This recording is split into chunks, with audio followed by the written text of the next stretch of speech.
à un moment donné, il y a un intervenant, Jean-Denis. Pour lui, c'est comme mon père d'accueil encore aujourd'hui. C'est comme un très grand exemple dans ma vie. Il touchait mon épaule. Quand je mangeais des céréales, puis je grognais. Je me... Fait qu'il enlevait sa main. C'était un temps d'adaptation. Lui, il s'est dit, je vais essayer de l'apprivoiser. Tu sais, on dit ça avec les animaux, le temps de l'apprivoiser, là, le temps d'adaptation. Fait qu'il faisait ça souvent. Puis là, Jean-Denis, il travaille pas ce matin. Fait que là, l'intervenant, il dit que non, il est malade, tout ça. Puis quand il est revenu, je me suis laissé faire. Tu sais, c'est comme, je me suis dit, il me touche l'épaule, il me pose des questions, salut, t'as-tu bien dormi, nanana. Fait que je me suis dit, tu sais, il n'y a rien de mal à ça. Après ça, lui, il est en couple avec Sonia, qui était une autre intervenante aussi de 22 ans. Lui, il avait 26, 22. Ils ont décidé d'être famille d'accueil, puis ils m'ont choisi dans une grande, belle maison à Limoilou. Ça me marque encore. Des fois, je rêve encore à ma maison. Puis comme, ben non, moi, j'habite plus là. Fait que je restais là un bon 6 ans. Puis ils m'ont beaucoup, beaucoup appris, là, énormément. Même si j'ai pas été facile, ils m'ont jamais abandonné. Jamais, jamais, jamais. Mais c'est nice, ça, qu'il ait fait ça. Il y avait Oui, d'autres personnes avec toi?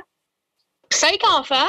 Et les fins de semaine, quand que moi, je restais tout le temps avec eux. Tout le temps, tout le temps. Tu sais, c'est comme si c'était mes parents.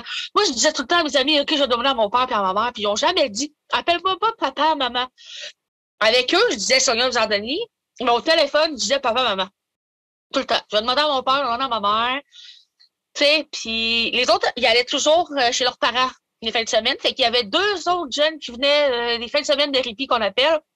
Puis, mais moi, j'étais souvent à l'extérieur de la maison l'été, l'hiver. Moi, je marchais beaucoup. J'allais dans le coin de Bardi. Je me tenais avec des amis. Je me suis même tenue avec Suldia.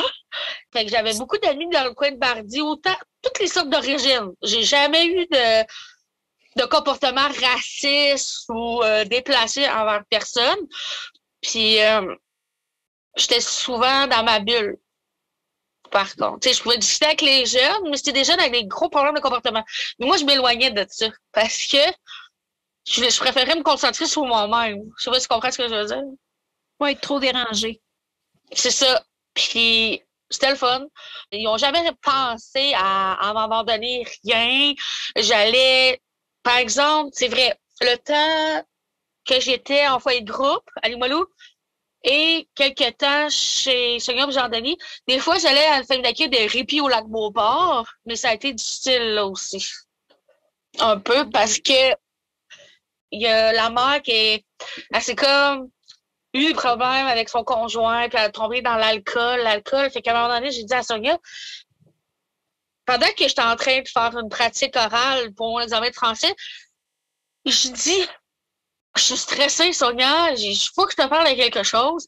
C'est normal que Madame X elle boit beaucoup de bière à tous les jours puis qu'elle s'enferme dans sa chambre pour pleurer.